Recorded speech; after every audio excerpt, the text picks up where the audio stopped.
지난 화요일 날 우리 교회 원로 권사님이셨던 곽재순 권사님께서 소천하셔서 장례를 진행을 했습니다. 곽재순 권사님께서 소천하시기 한 달 반 전에 제가 권사님 병원에 신방을 가서 권사님을 뵈었습니다.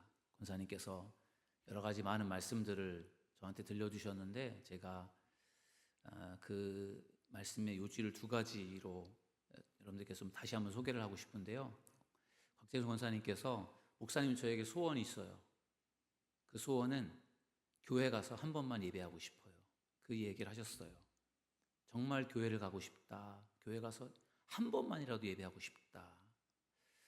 정말 교회를 사랑하는 권사님의 고백이었고, 안타깝게도 권사님은 그 소원을 이루지 못한 채 하나님께로 가셨습니다.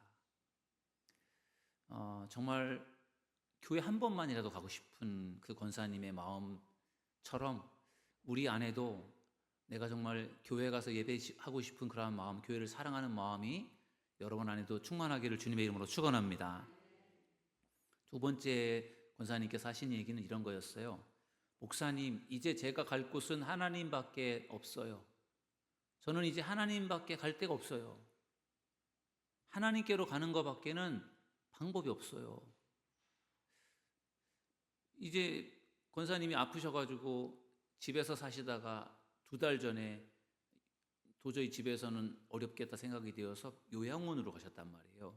요양원에 가셨는데 너무 아프셔서 병원에 입원하셔서 검사를 하다 보니까 간암이라는 걸 알게 됐고, 간암이 많이 진행된 상태인 걸 알았어요. 그래서 얼마 못 사실 거다, 연세도 많으셨고, 그래서 권사님을 요양원으로 가지 않고 요양병원으로 모셨고, 요양병원에서 한 달 정도 계시다 돌아가신 거예요. 근데 이제 권사님이 이제 자기는 요양으로도 가기 싫고 집으로도 갈 수 없는 걸 알고 있잖아요. 그러니까 본인은 이제 내가 갈 곳은, 목사님 저 이제 어디로 가야 됩니까? 저 갈 곳은 어디예요? 물어보면서도 권사님은 목사님 제가 갈 곳은 하나님밖에 없죠. 그런 얘기를 하셨거든요. 여러 번 하셨어요. 그리고 권사님은 진짜 하나님께로 가신 거예요. 권사님께서 자기의 생명이 얼마 남지 않았을 때 권사님은 분명한 의식을 가지고 있었고, 내가 갈 곳은 이제 하나님밖에 없다. 하나님께로 난 간다. 그런 신앙을 가지고 있었던 거죠. 여러분, 우리가 나이가 들어가고 또 몸이 아파지면은요, 의식이 흐려질 수 있고 믿음도 약해질 수 있거든요. 근데 권사님은 끝까지 내가 갈 곳은 하나님이다. 하나님 나라다. 그런 분명한 믿음을 가지고 있었어요. 그리고 권사님은 2달 만에 결국은 하나님께로 가셔서 결국은 이제 이 땅에서의 모든 삶을 마치고 93세에 하나님의 부르심을 받으셨어요. 권사님이 그렇게 마지막에 남겨주신 말씀들을 제가 녹음을 해서 가지고 있는데 참 도전적인 것 같아요. 정말 나의 소원은 하나님 교회 나가서, 사도들 교회 가서 한 번 예배를 드리는 것입니다. 이제 내가 갈 곳은 하나님밖에 없습니다. 하나님께로밖에 난 갈 데가 없어요. 그런 고백을 들려주셨는데 정말 귀한 믿음을 가지고 하나님께 가셨다 생각이 들어요. 우리도 이 땅에 얼만큼 더 살지 모르겠지만 우리가 살아있는 동안에 우리도 하나님 앞에 나와 예배하는 것을 우리가 정말 소망하고, 그리고 우리의 끝은 하나님의 나라라는 소망을 가지고 살아가는 저와 여러분 모두가 되기를 주님의 이름으로 축원합니다. 오늘은 요시야의 아름다운 신앙, 이러한 제목을 가지고 요시야 왕에 대한 말씀을 좀 나눠보도록 하겠습니다. 요시야 왕은 유다의 16번째 왕이에요. 유다에 20명의 왕이 있었고 북이스라엘에 19명의 왕이 있었습니다. 그래서 열왕기와 역대기의 말씀을 보면 39명의 왕이 등장이 됩니다. 그런데 이 39명의 왕 중에서 가장 칭찬받을 만한, 가장 탁월한 왕이 누군가 하면 요시야입니다. 요시야. 이 요시야 왕은 솔로몬 왕 이후에 최고의 왕이었던 왕이 바로 요시야입니다. 그래서 요시야 왕에 대한 말씀을 저를 좀 오늘 나누고 싶은데요. 어떤 점에서 요시야가 그렇게 최고의 왕이라고 찬사를 받을 수 있었는가? 첫 번째는 요시야는 말씀을 사모하는 마음이 있었습니다. 저희를 따라서 하실까요? 말씀을 사모하는 마음. 말씀을 사모하는 마음이 정말 아름다웠어요. 이 요시야의 마음속에. 여러분, 요시야의 아버지는 아몬이라는 왕입니다. 아몬. 그 당시에는 왕의 아들 왕자가 왕이 되는 시대였기 때문에 요시야 왕의 아버지는 아몬이라는 왕이었는데, 이 아몬은 여호와께서 보시기에 악을 행하였고 우상을 숭배했던 악한 왕이에요. 그는 자기의 죄를 우상을 숭배했고, 그리고 자기의 죄를 회개하지 않을 정도로 교만했고, 결국은 그의 신하에게 살해를 당합니다. 그러니까 어떻게 보면 요시야의 아버지 이 아몬은 하나님 보실 때 정말 엉터리 같은 왕이었어요. 그런데 그 아몬 왕의 아들에게서 요시야 같은 훌륭한 왕이 나왔다라는 것이 참 이해하기 어렵습니다. 훌륭한 아버지 밑에서 훌륭한 믿음의 아들이 나왔으면 당연하다 싶을 텐데, 정말 엉터리 같은 왕 밑에서 훌륭한 아들이 나왔단 말이에요. 믿음의 아들이. 그러니까 참으로 아이러닉합니다.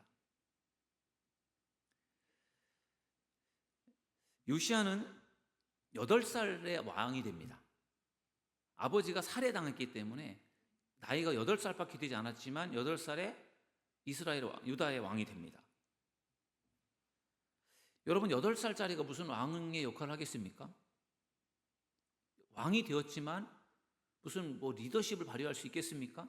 아니면 무슨 올바른 판단 결정을 내릴 수 있겠습니까? 8살짜리가 왕은 되었지만 제대로 왕의 역할을 감당을 못합니다. 그래서 오늘 본문에서는 읽지 않았지만 역대하 34장을 읽어보면 요시야 왕에 대한 이야기를 하면서 그가 8살의 왕이 되었지만 그의 본격적인 그의 사역 업무는 그가 왕이 된 지 8년이 지났을 때 16살 때부터 시작이 됩니다. 그가 16살의 왕이 되고 8년이 지나서 16살이 되었을 때 그에 대한 행적을 성경은 이렇게 소개를 합니다. 역대하 34장 3절에 보면요, 이렇게 말씀합니다. 아직도 어렸을 때 곧 왕위에 있은 지 8년에 그의 조상 다윗의 하나님을 비로소 찾고, 왕위에 있은 지 8년에 다윗의 하나님을 비로소 찾았다, 이렇게 말씀하고 있어요. 왕이 된 지 8년이 지났을 때, 그의 나이가 16살이 되었을 때, 이제는 좀 왕으로서의 뭔가 좀 일을 할 수 있을 만한 만큼의 나이가 되었을 때, 그때서야 비로소 그가 다윗의 하나님을 찾습니다. 그러니까 이 요시야 왕의 진짜 그의 어떤 그 왕으로서의 중요한 역할은 16살 때 시작이 되는데, 그때 하나님을 찾으면서 그의 인생 가운데 놀라운 변화가 일어나는 것이죠. 여러분, 그의 아버지는 우상숭배자였습니다. 그의 할아버지도 대단한 우상숭배자였어요. 므낫세라는 대단한 우상숭배자, 아버지는 아몬이라는 우상숭배자, 할아버지도 아버지도 다 우상숭배자니까 할아버지 때에서 아버지 때에 이르러까지 얼마나 많은 우상을 숭배했겠습니까? 그런 상황에서 태어난 이 요시야 왕도 그런 우상 숭배의 분위기 속에서 8살까지 자랐고, 그가 16살이 될 때까지 뭔가 모르고 그렇게 살다가 16살이 되었을 때 비로소 하나님을 찾는 거예요. 그러면서 그의 인생이 달라지게 되는 것이죠. 요시야 왕의 인생의 아주 중요한 전환점은 16살 때예요. 왜냐하면 그때 하나님을 찾게 되는 것이죠. 그 전에는 하나님이 누군지도 잘 몰랐고 하나님을 찾지도 않았는데, 어떠한 이유에서였는지 모르겠지만 아버지와 할아버지와는 다르게 우상 숭배의 길로 가지 않고 그는 다윗의 하나님을 찾는 인생으로 그렇게 나아간 줄로 믿습니다. 그러면서 그가 하나님이 기뻐하시는 인생으로 바뀌어지게 되는 것이죠. 요시야 왕에 대한 성경의 평가는 아주 대단히 아름다운 평가인데요, 역대하 34장 2절 말씀에 보면 이렇게 그를 평가합니다. 여호와 보시기에 정직하게 행하여 그의 조상 다윗의 길로 걸으며 좌우로 치우치지 아니하고. 아멘. 좋은 말이 여기 다 있어요. 보통 유다 왕들에 대한 평가는요, 여호와 보시기에 정직했다, 여호와 보시기에 악을 행하였다, 다윗의 길로 행하였다, 여로보암의 길로 행하였다, 이렇게 표현이 되는데, 그게 여기 보면 다 표현이 되어 있어요. 하나님 보실 때도 정직했고 그의 조상 다윗의 길로 걸어갔고, 또 거기에 또 덧붙여서 좌로나 우로나 치우치지도 않았어요. 여러분, 이렇게 요시야 왕이 이러한 정말 최고의 평가를 받을 수 있었던 중요한 이유는 그가 왕이 된 지 8년이 지나서 16살이 되었을 때 그가 하나님을 찾았기 때문인 줄로 믿습니다. 하나님을 찾았기 때문에 그의 인생이 달라진 거예요. 그의 할아버지, 그의 아버지는 하나님을 찾지 않고 우상을 추구하던 그러한 삶이었는데 요시야는 하나님을 찾는 인생으로 그의 인생이 달라지게 된 것입니다. 그러면서 그는 하나님을 찾으면서 하나님의 말씀을 사모하는 사람이 됩니다. 여러분, 저와 여러분들도 하나님을 찾는 인생이 될 수 있기를 주님의 이름으로 축원합니다. 우리가 하나님을 간절히 찾을 때 우리의 인생 가운데도 놀라운 변화가 일어나게 될 줄로 믿습니다. 요시야는 말씀을, 하나님을 찾고 말씀을 사모하는 사람이었고요. 두 번째로 말씀을 실천하는 신앙을 가지고 있었습니다. 저를 따라하겠습니다. 말씀을 실천하는 신앙. 말씀을 사모하고 하나님을 찾는 신앙이 요시야 왕의 신앙이었고요. 그리고 말씀을 실천하는 그런 신앙을 가지고 있었습니다. 여러분, 현대 그리스도인들의 문제점 중에 하나는 말씀을 머리로는 아는데 행동으로 실천하지 않는다는 것. 실천하지 않는다라는 것이 현대 그리스도인들의 문제점 중에 하나입니다. 예수님께서도 선한 사마리아인의 비유를 말씀하시면서 가서 너도 이와 같이 하라, 이런 말씀을 하셨어요. 말씀을 실천하라, 말씀을 실행하라. 예수님께서 그렇게 도전을 하셨습니다. 머리로만 아는 신앙이 아니라 실천하는 신앙을 소유하는 것이었어요. 그러면 이 요시야는 실천하는 신앙을 소유한 왕이라고 제가 소개를 드렸는데 어떤 점에서 요시야가 실천하는 사람이었을까? 그것은 성경을 통해서 우리가 알 수 있는데요. 그는 우상을 철저하게 제거했다라는 거예요. 우상이 나쁜 것이구나, 하나님을 잘 섬기려면 우상을 철저하게 제거하고 없애야 되겠구나라고 하는 것을 마음으로는 그게 품을 수 있잖아요. 근데 그것을 실천에 옮겨서 우상을 다 없애버린다는 게 결코 쉬운 일이 아닙니다. 더군다나 할아버지도 우상을 숭배했고 아버지도 우상을 아주 열심히 섬겼다는 사람들이란 말이죠. 그러니까 할아버지가 만들어 놓은 우상도 수두룩하게 많고 아버지가 만들어 놓은 우상도 수두룩히 많은데 그거를 이 요시야가 다 없애버리는 거예요. 손자가, 아들이 다 없애버리는 거예요. 근데 얼만큼 철저하게 없애버리느냐 하면은 역대하 34장 3절에 보시면은 이렇게 말씀하고 있어요. 아직도 어렸을 때 곧 왕위에 있은 지 8년에 그의 조상 다윗의 하나님을 비로소 찾고 제12년에 유다와 예루살렘을 비로소 정결하게 하여 그 산당들과 아세라 목상들과 아로새긴 우상들과 부어 만든 우상들을 제거하여 버리매. 아멘. 더 나이가 들어서는 더 철저하게 우상을 제거합니다. 산당을 없애버리고 우상들을 철저하게 제거를 하는데 그것을 얼마만큼 철저하게 제거를 하느냐? 모든 우상들을요 다 가루로 만들어 버립니다. 오늘 본문에서는 제거했다고 나오는데 제가 그 뒤에 있는 성경은 여러분들에게 안 읽어드리는데 그 뒤에 보면은 철저하게 제거를 하는데 우상들을 다 가루로 만들어 버립니다. 가루로. 그래서 가루로 만들어서 그것을 다 없애버리는 거예요. 심지어는 그 우상을 숭배하는 이방 제사장들, 우상을 숭배했던 제사장들을 죽여가지고요 불로 태워서 그들을 완전히 뼈까지도 없애버립니다. 그러니까 결국은 우상을 철저하게 없애버리고 우상을 숭배하는 그 일에 앞장섰던 사람들도 철저하게 다 없애버리는 거예요. 그걸 보면은 요시야가 얼마나 실천하는 믿음을 가지고 있는지 엿볼 수 있어요. 그냥 우상 숭배 나쁜 거니까 없어져야 돼 이렇게 머리로만 생각하는 것이 아니라 그거를 완전히 행동으로 옮겼지 않습니까? 그것도 이렇게까지 철저하게 없앤 사람이 없어요. 가루로 만들어버릴 정도로 대단하게 그것을 철저하게 없애버리는 일에 일했던 사람이 바로 이 요시야 왕이에요. 그래서 역대하 34장 5절에 보면은 이렇게 말씀합니다. 제사장들의 뼈를 제단 위에서 불살라 유다와 예루살렘을 정결하게 하였다. 이방신을 섬기는 제사장들이 문제잖아요. 이 제사장들을 철저하게 유대와 예루살렘에서 다 없애버려서 아예 그냥 씨를 말려버리려고 한 것이죠. 우상도 다 없애버리고 우상을 숭배하는 일에 앞장섰던 제사장들도 다 죽여서 없애버리고 이렇게 해서 철저하게 우상을 없애버리는 일을 했던 왕이 바로 요시야 왕이에요. 그러니까 요시야 왕이 얼마나 참 대단한 왕입니까? 여러분, 요시야는 우상을 가루로 만들어버릴 정도로 철저하게 제거를 합니다. 생각만 하고 마는 것이 아니라 그것을 실천에 옮겨서 완전히 없애버리는 그런 일을 했다라는 것이죠. 여러분, 요시야는 실천하는 믿음을 가지고 있었습니다. 그렇다면 여러분들은 과연 어떻습니까? 여러분들은 실천하는 신앙을 가지고 있는 것 같습니까? 여러분들은 머리로는 알고 머리로는 많이 생각을 하면서도 실천하지 않는 그러한 그리스도인들은 아니십니까? 여러분, 오늘 요시야의 실천하는 신앙을 우리가 본받아서 우리도 머리로만 지식으로만 아는 신앙이 아니라 몸으로 행동으로 손과 발로 행동으로 옮기고 실천하는 믿음의 사람들 될 수 있기를 주님의 이름으로 축원합니다. 세 번째, 이 요시야의 아름다운 신앙은 어떤 점에서 아름다운가 하면요, 계속 성장하는 신앙이라는 것입니다. 저를 따라하겠습니다. 계속 성장하는 신앙. 여러분, 믿음이 계속 성장하는 것이 매우 중요합니다. 제가 신앙생활을 자전거 타기에 자주 비유를 하는데, 여러분, 자전거 타기는 페달을 밟아야지 앞을 향해 가는 거잖아요. 페달을 밟다가 중단을 하면 자전거는 넘어져 버립니다. 더 이상 가지 않아요.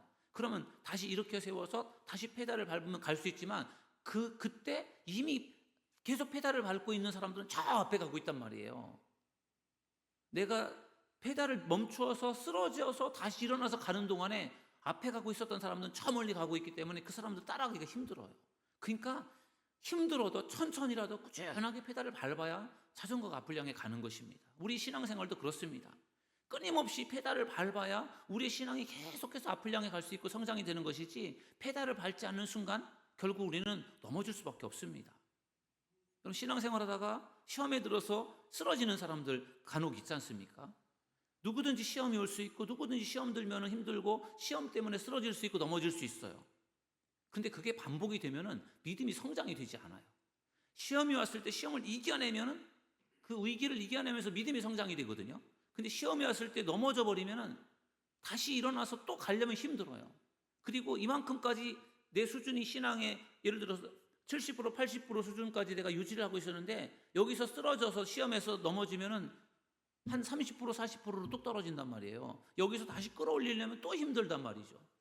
이 고비를 넘으면은 더 성장이 될 수 있는데, 여러분들에게 시험이 오고 어려움이 왔을 때 내가 넘어지면 안 된다. 내가 자전거 페달을 지금 내가 멈추면 넘어지니까 내가 힘들어도 내가 페달을 밟으면서 내가 예배를 하며 기도하며 내가 간다. 그런 생각을 가지고 여러분들이 그거를 잘 이겨낼 수 있기를 주님의 이름으로 축원합니다. 그러면 여러분들의 신앙이 그 고비를 넘기면 또 문제가 없어요. 여러분, 자전거 페달을 밟고서 언덕을 올라가려면 언덕을 올라가기 어렵잖아요. 그러나 언덕을 올라갈 때 힘들지만 애를 써서 언덕을 올라가면 그 다음엔 또 내리막길이 온단 말이에요. 그러면 또 어렵지만 그 고비를 넘기면 또 그 다음엔 그 문제가 없어요. 그래서 우리의 신앙이 넘어지는 신앙이 아니라 끊임없이 성장하는 신앙이 될 수 있기를 주님의 이름으로 축원합니다. 누구든지 은혜를 받으면 회개할 수 있고 또 열심을 낼 수 있어요. 누구든지. 그런데 그 시간이 좀 지나면은 또 그 열정이 또 식어질 수도 있고요. 믿음이 또 약해질 수도 있어요. 인생이 뭐 오르막길이 있고 내리막길이 있는 것처럼 신앙생활도 오르막길이 있고 내리막길이 있어요. 항상 뭐 오르막길만 있는 게 아니고 항상 내리막길이 있는 것이 아니라 우리 인생에는 좋을 때도 있고 슬플 때도 있고 똑같아요. 신앙생활에도 믿음이 막 성장할 때가 있는가 하면은 또 믿음이 또 약해질 때가 있단 말이죠. 그것을 우리가 이겨내야 될 줄로 믿습니다. 사도 바울은 성도들에게 그리스도의 장성한 분량이 충만한 데까지 성장하라는 비전을 주었어요. 예수님의 수준으로 성장하라, 이런 말씀을 주신 거예요. 여러분, 사도 바울이 예수님의 수준으로 성장할 수 없다면 왜 그런 말을 했겠습니까? 예수님의 수준으로 성장할 수 있으니까 그런 말씀을 한 거고, 예수님의 수준으로 성장하는 것이 너무 중요하니까 그런 말씀을 주신 거예요. 여러분, 우리가 나는 부족해서, 나는 연약해서, 나는 절대로 예수님의 수준으로 나는 성장 못해, 그런 마음 갖지 마시고 나는 할 수 있어, 나는 예수님의 수준으로 나는 잘할 수 있어, 내가 부족하지만 내가 열심히 하면 하나님께서 은혜를 주셔서 분명히 될 거야, 그런 믿음을 소유하는 여러분들이 되시기를 주님의 이름으로 축원합니다. 요시야 왕은 믿음이 계속 성장이 되는 것을 성경을 통해 발견할 수 있는데요. 어떻게 그의 믿음이 계속 성장하는 것을 알 수 있는가 하면요, 그가 왕이 된 지 8년이 지났을 때 16살 때 그는 하나님을 찾기 시작합니다. 그러면서 그의 인생에 놀라운 그 전환점을 맞이하게 되죠. 근데 그게 끝이 아니에요. 그리고 나서 또 그가 왕이 된 지 12년이 지났을 때, 그의 나이가 20살이 되었을 때 그는 대대적으로 우상을 제거하는 일을 해요. 먼저는 하나님을 찾고 하나님 중심에 서고 그 다음에는 하나님을 잘 섬기기 위해서 모든 우상들을 다 없애버리는 그런 일을 합니다. 그게 20살 때예요. 그리고 왕이 된 지 18년이 지났을 때 그의 나이가 26살이 되었을 때, 그러니까 왕이 되고 나서 18년이 지났으니까 이제는 뭔가 좀 왕으로서 뭔가 할 수 있는 높은 위치에 올라간 거예요. 그때 26세가 되었을 때 무슨 일을 하는가 하면요, 역대하 34장 8절에 보면 이렇게 말씀하고 있어요. 8절에 보면은 요시야가 왕위에 있은 지 18째 해에 그 땅과 성전을 정결하게 하기를 마치고 그의 하나님 여호와의 전을 수리하려 하여 아살랴의 아들 사반과 시장 마하세야와 서기관 요아하스의 아들 요아를 보낸지라. 아멘. 요시야가 왕이 된 지 18년이 되었을 때 그의 나이 26살이 되었을 때 우상을 다 제거한 다음에 땅과 성전을 정결하게 하는 일을 모두 마쳤다. 이제 우상을 다 철폐시키고 없애버려서 깨끗하게 만드는 일을 이제 했다라는 거예요. 그러면 그게 끝이 아니에요. 또 일을 합니다. 무슨 일을 하느냐? 그 이후에 대대적으로 성전을 수리합니다. 그의 아버지와 그의 할아버지가 얼마나 우상을 숭배했는지 성전이 거의 문 닫혀 있는 상황이에요. 성전 안에도 온갖 우상을 만들어 놓고 성전에서 제사를 드리고 예배를 드리는 것이 아니라 성전이 거의 방치되어 있는 상태, 우상 숭배 때문에. 그런 상황에서 지금 이제 요시야가 왕이 되어서 18년이 지났을 때 이제는 성전을 대대적으로 수리하는 일을 하는 거예요. 일종의 성전을 리모델링을 한다고 할까요? 이제는 성전에서 새롭게 예배를 드릴 수 있는 그러한 구색을 갖추기 위해서 성전을 수리하는 일을 하는데, 그 성전을 수리하는 도중에 성전에서 율법책을 발견을 합니다. 율법책이라고 말하면 지금의 성경책이라고 보시면 되겠습니다. 그 당시로서는 모세오경, 창세기, 출애굽기, 레위기, 민수기, 신명기 이런 율법서를 성전에서 발견한 거예요. 우리 교회 보면 앞에 이렇게 지금 성경 필사한 성경이 있잖아요. 이런 것처럼 그 당시에 이제 성경을 어디 중요한 곳에 보관을 했을 텐데, 그게 이제 시간이 지나고 우상 숭배를 하면서 거의 방치가 된 상태로 되다 보니까 이게 어디 구석 쪽에 처박혀가지고 이제 어디 있는지도 모르고 존재감도 없다가 이 성전을 이제 수리하는 과정 속에서 성전을 정리하고 이러다가 발견이 된 거예요. 그 율법책이, 성경책이 발견이 된 거예요. 그래서 그 당시 제사장이 hil기야였는데, 이 hil기야가 사반이라고 하는 서기관, 성경을 기록하고 읽는 이러한 일을 하는 서기관에게 그것을 율법책을 발견한 것을 그에게 건네어서 이 사반이라는 서기관이 그것을 요시야 왕에게 가져옵니다. 그러니까 요시야 왕이 그 율법책을 보고서 너무 반가워하면서 율법책을 이제 그 서기관을 통해서 그거를 듣습니다. 서기관이 율법을 읽어드리는 거예요. 성경을 읽어드려요. 그럼 그것을 이제 요시야 왕이 듣는 거예요. 오늘 읽은 본문 말씀이 이제 그쪽 부분이 되겠습니다. 이 성경을 읽을 때 성경을 듣는 거죠. 요시야의 입장에서는 성경을 읽는 것을 듣는데, 들으면서 어떤 일이 벌어지는가 하면요, 요시야가 말씀을 들을 때 옷을 찢었다고 그래요. 왜 옷을 찢었는가 하면은 성경 말씀대로 자기들이 살지 않았던 것, 우상을 숭배하고 하나님을 섬기지 않았고 하나님께 살라고 하는 것들을 지키지 않았던 그런 것들이 성경 말씀에 쭉 나와 있단 말이죠. 그러니까 너무나도 죄스럽고 하나님 앞에 죄송스러워서 자기의 옷을 찢었어요, 왕이. 그러면서 통곡하면서 회개를 합니다. 말씀을 통해서 자기의 죄를 깨달은 것입니다. 그리고 요시야는 이것이 자기의 회개만으로 될 문제가 아니고 모든 백성들이 이 말씀을 듣고 다 회개해야 된다는 생각을 가지고 모든 백성들을 다 불러 모읍니다. 백성들이 다 모였습니다. 거기서 이제 이 말씀을 다시 그 백성들에게 읽어주는 거예요. 그리고 백성들은 그 말씀을 들으면서 다 죄를 깨닫고 다 회개하면서 그들이 하나님께로 돌아오는 그런 놀라운 역사가 일어나게 된 줄로 믿습니다. 그래서 요시야로 인하여서 그러한 엄청난 어떤 변화들이 요시야 개인에게만 아니라 우상을 제거하는 부분들, 성전을 수리하는 부분들, 그리고 율법책을 발견해서 그것으로 성도들에게, 백성들에게 읽어주면서 모두가 다 죄를 회개하고 하나님께로 돌아오는 그런 놀라운 역사가 일어나게 된 것입니다. 여러분, 요시야가 신앙이 나이가 들어갈수록 차츰차츰 성장이 된 거예요. 그렇기 때문에 나중에 가서는 자기 혼자 죄를 회개하고 자기 혼자 뉘우치는 그 정도가 아니고, 우상을 다 없애버리는 그 정도가 아니라 백성들이 다 같이 하나님의 말씀을 듣고 자기들의 죄를 깨닫고 하나님께로 돌아오게 하는 그러한 역할까지도 해낼 수가 있었던 것은 요시야의 믿음이 성장했기 때문인 줄로 믿습니다. 그가 우상을 다 철폐해버리고 이제 내가 할 일을 다 했다 라고 생각하고서 거기서 끝나지 않았습니다. 하나님의 말씀을 들으면서 죄를 깨닫고 회개하면서 백성들까지도 다 회개하게 만드는 그러한 역할들을 할 때 이것이 요시야의 믿음이 계속해서 성장했다는 증거인 줄로 믿습니다. 그런 점에서 요시야는 정말로 아름다운 신앙을 가지고 있었다라고 그렇게 생각을 합니다. 여러분, 우리의 믿음이 이 정도면 됐구나, 내가 그동안에 이만큼 열심히 했으니까 이 정도면 됐구나, 그런 생각을 절대 갖지 마시고 장성한 그리스도의 분량으로 성장하기 위해서 끊임없이 전진해가는, 성장해가는 믿음의 사람들이 되기를 주님의 이름으로 축원합니다. 그래야만 우리의 신앙을 지킬 수 있어요. 우리가 이제는 내가 충분히 신앙생활도 잘했고 열심히 했고 헌신했고 이제는 내가 할 만큼 했으니까 이제는 내가 할 일 다 했다라고 생각하는 순간에 그때 그는 더 이상 할 일이 없고 아무것도 할 일이 없어서 오히려 더 큰 문제에 빠질 수가 있어요. 끝까지 하나님께서 나에게 생명을 주시고 나에게 건강을 주시는 이상 내가 끊임없이 믿음을 향해 달려간다 하는 그러한 생각을 가지고 끊임없이 전진하는, 성장하는 믿음의 사람들이 되시기를 주님의 이름으로 축원합니다. 오늘 남유다의 16번째 왕인 요시야 왕의 신앙에 대해서 살펴보았습니다.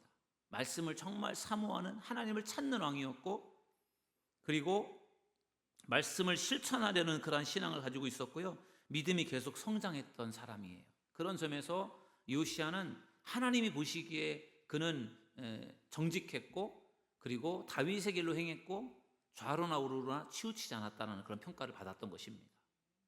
바라기는 오늘 이 밤에 하나님 앞에 예배하는 우리 모두에게도 요시야와 같은 신앙의 그런 아름다운 신앙을 우리가 소유하기로 결심해서 우리도 정말 늘 하나님의 말씀을 사모하고 하나님을 찾는 자가 되시고 하나님의 말씀을 듣고 순종하는, 실천하는 신앙을 소유하시고, 그리고 계속해서 믿음이 성장해서 하나님께 칭찬받고 끝까지 쓰임받을 수 있는 저와 여러분 모두가 되기를 주님의 이름으로 축원합니다.